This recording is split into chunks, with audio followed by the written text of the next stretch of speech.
Did you know when we worship, it has a significant impact on our brain? Maybe you're into science or psychology just like I am, but there was a study done by a guy named Andrew Newberry, and he found that when we worship and when we pray, it releases an important chemical in our brains like the chemical dopamine.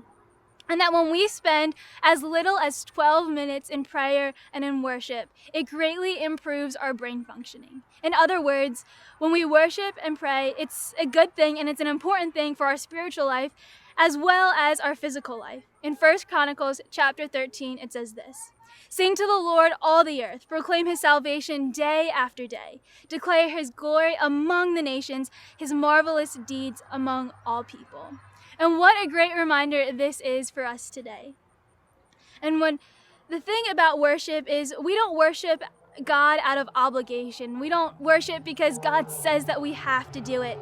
No, we worship God out of adoration, saying, "God, you've been so good to me. So good, in fact, that I can't contain myself, that I can't do anything else but praise you."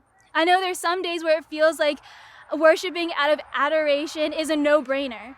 But I also know there are some days when we walk into church or we turn on the live stream and we can feel like worship is just out of obligation, or that's just kind of what we do.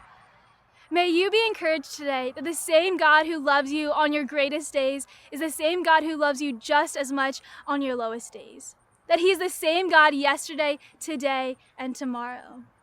Maybe you're going through a season of uncertainty and anxiety, thinking, what will things look like in the fall? What will schools look like for my kids? What will my job look like next month? How will I be able to afford?